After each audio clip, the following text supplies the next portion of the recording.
হচ্ছে যে আমার রেজিস্ট্রেশনটা একটা মতেই হবে, কিন্তু আমি যে সম্প্রদায়ের লোক, আমি যদি সেই সম্প্রদায়ের আচার আচরণ অনুযায়ী করতে চাই, সেই আচার আচরণ গুলো চালু থাকে। মানে কারো হয়তো সৎপাঠ, কারো হয়তো গীতা, কারো হয়তো আর্য সমাজ, যাই হোক এগুলো গৃহীত, এগুলো এই সবই থাকবে, কিন্তু তার উপরে ওই সরকারের কাছ থেকে সার্টিফিকেট জোগাড় করাটা একেবারে অবশ্যই, তা না হলে। আচ্ছা, তাই যদি হয় তাহলে পরে তার জন্য ইউসিসি কি দরকার? এখানে তো স্পেশাল ম্যানেজার তো রয়েছে, সারা দেশেই রয়েছে, এটার উপরেই তো আরো জোর দিতে হয়, এটাকেই বাধ্যতামূলক করার চেষ্টা করতে হবে। ইউসিসির দরকার। আচ্ছা, তারপরে ডিভোর্সের সময় এরকম নানা রকম পদ্ধতিতে দেড়মোহরের কথা বলা আছে, স্ত্রীধনের কথা বলা আছে, তালাকের কথাটা কিন্তু আমি কোনো এই তিনটে আইনের মধ্যে কোনো কাছে তালাকের কথাটা আমি পাইনি। মানে তাৎক্ষণিক তালাকের কথা তো বললাম, সেটা এখন আর নেই, যেটা গৃহীত, যেটা সাধারণ,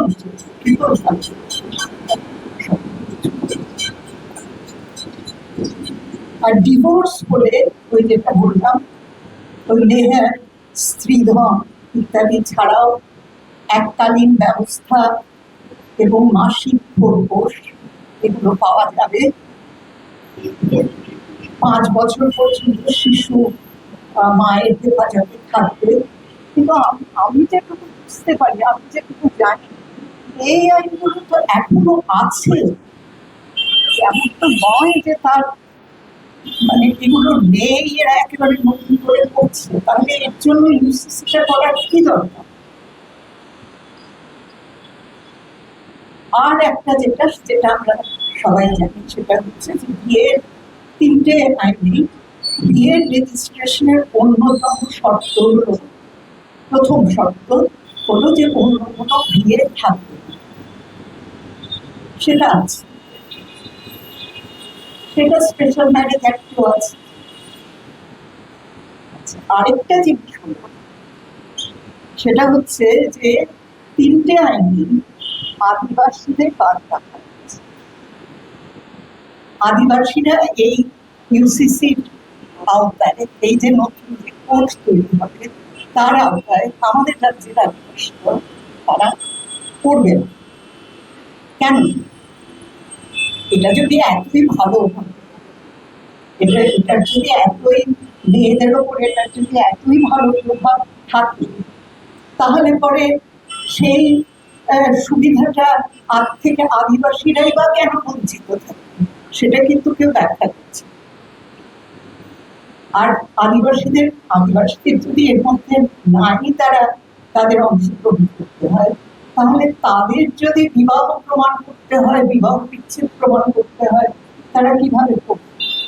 সেখানে কি ওই এটাই গ্রাহ্য হবে যে কাস্টমারি তাদের যে বিয়ে হয়েছিল সেটাই গ্রাহ্য হবে? যদি সাব রেজিস্ট্রার বলে যে না, এটা গ্রাহ্য নয়, তাহলে অনেক সময় আমরা দেখি যে এমন অনেক আদিবাসী গোষ্ঠী আছে পশ্চিমবঙ্গে আদিবাসী বলে স্বীকৃত, কিন্তু উত্তরাখণ্ডে তারা কিন্তু আদিবাসী, সেই পদবিটা আদিবাসী বলে স্বীকৃত নয়, তারা হয়তো ওবিসি। তাহলে তাদের কি হবে? এইসব প্রশ্নগুলো আমি যেটুকু বলতাম, পড়ে আমার যা মনে হতো, এগুলো আমার মাথায় এসেছে। এবং আমার মনে হচ্ছে যে এই যে একটা জিনিস, এমনিতেই তো আমরা জানি যে সিটিজেনশিপ প্রমাণ করতে মানুষের কি পরিমাণ হয়রানি হচ্ছে, এখানে তার উপরে আরো একটা কাগজ বা দুটো কাগজ আমাদের কটা লোকের হাতে সেই কাগজ পৌঁছবে? গ্রামাঞ্চলে কি ঘরে ঘরে প্রচার হবে? আমার বাড়িতে যে ব্যক্তি সহায়িকা, তাকে তার বাচ্চার 3 বছর বয়সে তার স্বামী ফেলে চলে গিয়েছিল, সে খেটে খায়।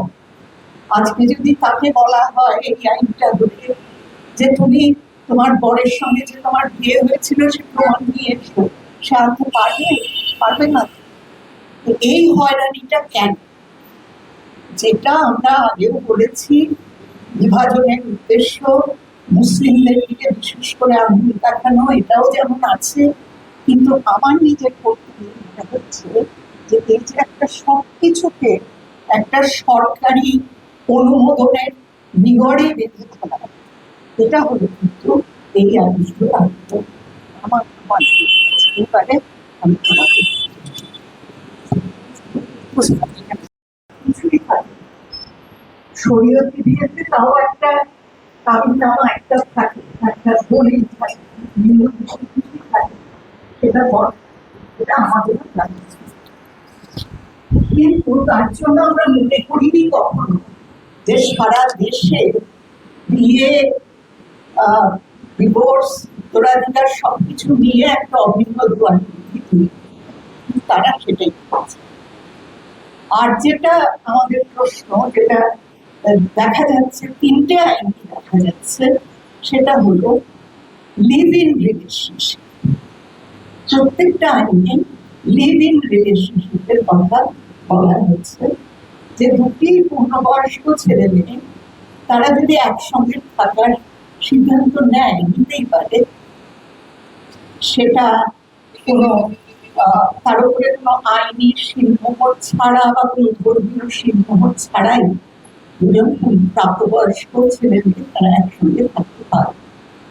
এবং যেটা আমাদের protection of women against domestic violence act যেটা আছে, সেখানে কিন্তু এই লিভ-ইন রিলেশনশিপের যে অধিকার সেগুলোকে মেনে নেওয়া হয়েছে। তার জন্য অভিন্ন দেওয়ানির দরকার হয়। এরা কিন্তু বলছেন যে কোনো লিভ-ইন রিলেশনশিপ হোক, প্রত্যেকটা লিভ-ইন রিলেশনশিপকেই রেজিস্টার করাতে হবে। এটা একটা জিনিস হলো যে আমাদের অভিজ্ঞতায় আমরা দেখি, আমাদের প্রজন্মে এটা ততটা ছিল না, কিন্তু আমাদের পরের প্রজন্ম বা তারপরের প্রজন্ম, সেখানে আমরা দেখছি যে অনেক সময় ছেলে মেয়েদের নিজেদের মধ্যে আলাপ পরিচয় হয়, একটা সময় তারা ঠিক করে যে তারা একসঙ্গে থাকবে, কিন্তু তখনও তারা ঠিক করতে পারে না যে বিয়ে করবে কিনা। শেষ পর্যন্ত অনেক ক্ষেত্রে আমরা দেখি যে সেটা একটা বৈবাহিক সম্পর্কে পরিণত হয়। এটা একটা সমাজে এটাকে মেনে নেওয়া হয়েছে, অন্তত শহরের সমাজে এটাকে মেনে নেওয়া হয়েছে, গ্রাম সমাজের কিন্তু তাদের এখন সবাইকে, মানে আমি সারা জীবন থাকবো কি থাকবো না এই লোকটির সঙ্গে, আমি ঠিক করার আগে আমাকে একটা সার্টিফিকেট দিয়ে দিতে হবে, এসো স্বামী এসো, আমাকে একটা সার্টিফিকেট দিয়ে দিতে হবে। আবার আমার যদি সেই সম্পর্কটা কিছুদিন বাদে সেটা যদি আর না থাকে, নাও থাকতে পারে, সেটা যদি না থাকে তখনও কিন্তু আমাকে আবার সরকারের কাছ থেকে একটা সার্টিফিকেট দিতে হবে, এটা এই সম্পর্কটা শেষ হয়ে যাচ্ছে। শুধু তাই নয়, যারা ইতিপূর্বে যারা মানে পশ্চিমবঙ্গের লোক বা উত্তরাখণ্ডের লোক বা গুজরাটের লোক, কিন্তু হয়তো তাদের বিয়ে হয়েছে বা ডিভোর্স হয়েছে অন্য রাজ্যে, এরকম যদি হয়ে থাকে তাহলেও কিন্তু তাদের এসে এই রাজ্যে তাদের রেজিস্ট্রেশন করাতে হবে সার্টিফিকেট। আচ্ছা, তারপরে যাদের মানে আইনটা আসার আগে যাদের বিয়ে হয়ে গেছে বা আইনটা আসার আগেই যাদের ডিভোর্স হয়ে গেছে, সেখানে কি হবে? সেখানেও কিন্তু রেজিস্ট্রেশনটা আবশ্যক, সার্টিফিকেটটা আবশ্যক। মানে আপনার বিয়ে যদি আজ থেকে 30 বছর আগেও হয়ে গিয়ে থাকে, তাহলেও কিন্তু এই রাজ্যে থাকলে আপনার যদি সার্টিফিকেট না থাকে আপনাকে একটা সার্টিফিকেট জোগাড় করতে হবে। এবং সার্টিফিকেট মানে এই যে এই সরকার যে অথরিটিকে প্রতিষ্ঠা করতে, সেই সরকারের কাছ থেকে একটা সার্টিফিকেট। আর এটা যদি আমি না করি তাহলে কিভাবে? লিভিং রিলেশনশিপের থেকে আমি যদি না করি তাহলে কিভাবে? তাহলে এটা যখন সরকার টের পাবে তখন তারা একটা নোটিশ পাঠাবে আপনার কাছে। সে নোটিশটা আপনি যদি গ্রাহ্য না করেন তাহলে পরে হয় তার জরিমানা অথবা জেল।